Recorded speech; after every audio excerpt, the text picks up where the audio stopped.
Kita lanjut dengan Azure Files. Ini intinya adalah sebuah file storage, mirip seperti FTP server yang kita gunakan sehari-hari.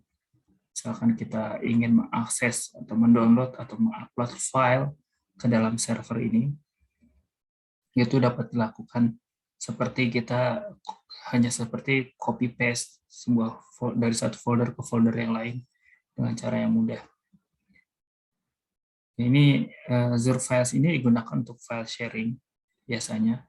Lalu dia juga menggunakan protokol NFS dan SMB. SMB biasanya ada di Windows. Kalau NFS bisa lebih universal. Ini contohnya di Western US, di Europe, ini ada di gambar ya. Kita lihat bahwa ada Azure File Share. Lalu ada klien yang mengakses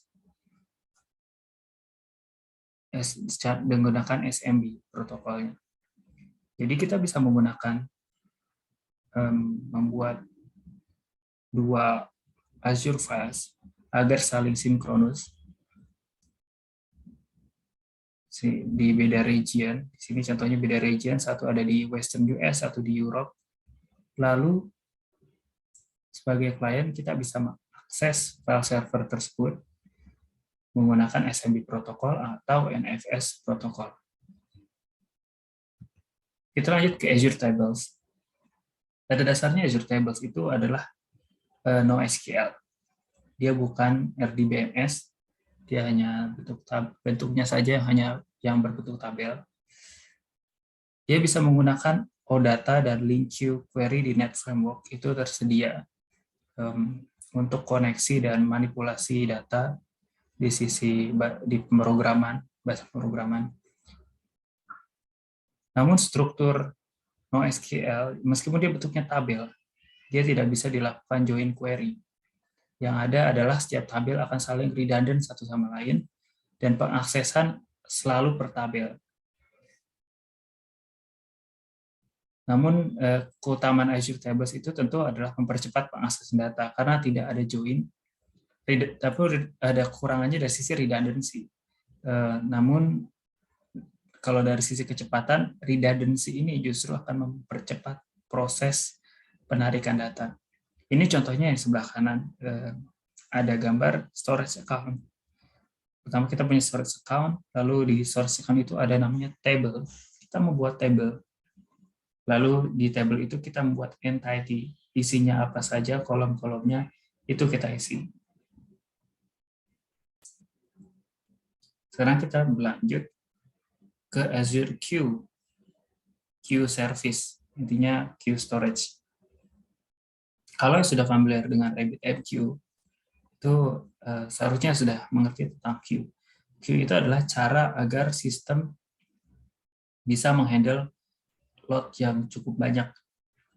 Tapi queue ini bukan dengan cara mempercepat latensi, tapi dia dengan cara menyimpan request, membentuk antrian, sehingga server itu workload-nya tidak langsung penuh, tapi diantri dulu di Azure Queue ini, dan diambil satu persatu oleh server untuk diproses. Konsep queuing ini sama kayak konsep ketika kita datang ke puskesmas, kita mengantri untuk di loket pembayaran, seperti itu, bisa seperti itu juga. Dia juga bisa membuat backlog pekerjaan. Jadi pekerjaannya itu dikumpulkan seperti kotak pos, dikumpulkan, lalu server itu akan menarik backlog pekerjaan itu satu persatu untuk diproses. Dia berfungsi untuk mendistribusikan beban, jelas, karena ketika bebannya berat, misalkan kita punya dua server, lalu workload-nya itu sangat banyak.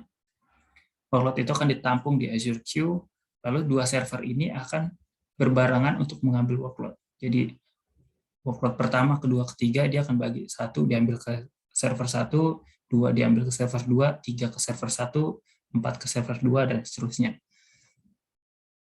Dan juga mengelola lonjakan traffic, ini cara mengelola lonjakan trafficnya itu adalah dengan menyimpan queue tadi. Lalu 4, membantu ketahanan dari kegagalan akibat high workload. Nah ini sebenarnya fungsi utama ketika kita menggunakan queues ya. Bahwa ketika kita menggunakan queue storage, maka workload yang datang sebanyak apapun itu akan disimpan dulu di queue, di dalam queue storage. Sehingga server yang menerima request tidak akan penuh. Dia tetap akan berjalan, namun dengan progres. Ini contohnya di gambar sebelah kanan, ini ada ilustrasi. Queue service itu, jadi pertama dari sisi sebelah kiri ada message sender. Pengirim pesan itu ada dari web app, mobile app, dan service. Yang mengisi pesan itu adalah user client. Dia menggunakan web app, bisa menggunakan mobile app, atau menggunakan service berupa API, dan lain-lain. Lalu pesannya itu akan disimpan dulu di queue. Setelah itu, si message receiver, entah itu adalah sebuah service atau sebuah application, itu menarik message itu satu persatu. Ibarat kalau pesan, dia akan membaca pesan itu satu persatu dan membalas juga satu persatu. Sehingga tidak langsung seabrek datang ke aplikasi jika sedang penuh banyak request. Tidak akan langsung seabrek datang ke aplikasi atau seabrek langsung ke service. Dia akan berurutan satu persatu. Ini adalah perbandingan.